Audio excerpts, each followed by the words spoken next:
జగిత్యాల జిల్లా నుంచి ఇవాళ ప్రధాన వార్తలు ఒకసారి పరిశీలిస్తే జగిత్యాల జిల్లా మెట్పల్లి ప్రాంతంలో భారీ సైబర్ క్రైమ్ మోసం బయటపడింది.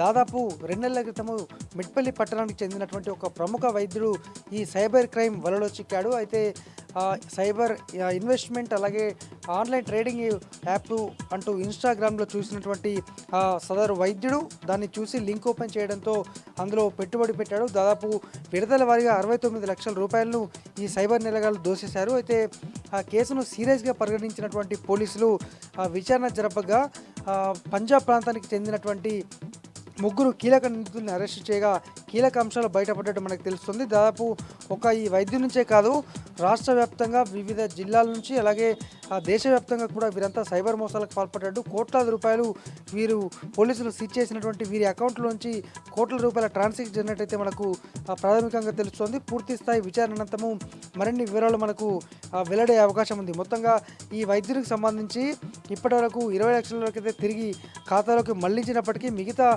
అమౌంట్ అలాగే ఇంకెంతమంది మోసం పోయారు, జగిత్యాలకు చెందిన వాళ్ళు ఎంతమంది ఉన్నారని మాత్రం మనకు తెలియాల్సి ఉంది.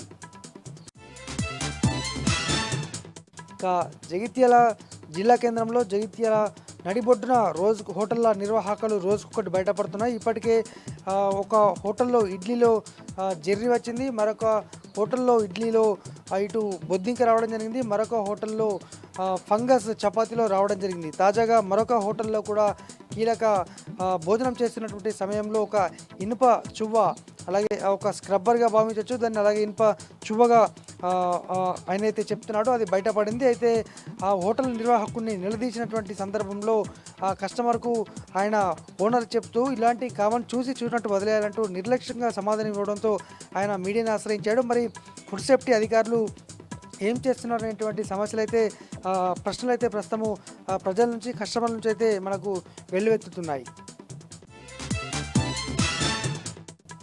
ఇక మరొక వార్త, రోజుకొక చోట గంజాయి గుప్పుమరుతున్న విషయం మనకు తెలిసిందే. జగిత్యాల జిల్లా కేంద్రంలో నిన్న పట్టుబడగా ఇవాళ కూడా మెట్పల్లి ప్రాంతంలో మరోసారి గంజాయి పట్టుబడింది. శ్మశాన వాటిక కేంద్రంగా గంజాయిని ప్యాకెట్లుగా చేస్తూ చిన్న చిన్న ప్యాకెట్లో విక్రయిస్తుండగా దాదాపు 2 నిందితులను అయితే పట్టుకున్నారు. వారి వద్ద నుంచి కొద్ది మొత్తంలో గంజాయి పట్టుకున్నప్పటికీ కూడా రోజుకొక చోట గంజాయి పట్టుబడడం ఇంకా కూడా కలకలం రేపుతుంది. మరి పోలీస్ శాఖ ఎటువంటి చర్యలు తీసుకుంటుంది, ఒకవేళ తీసుకున్నప్పుడు కూడా రోజుకొక చోట గంజాయి పట్టుబడడం అయితే ఇటు తల్లిదండ్రులు అలాగే స్థానికంగా జిల్లా వ్యాప్తంగా కూడా కలకలం రేపుతోంది.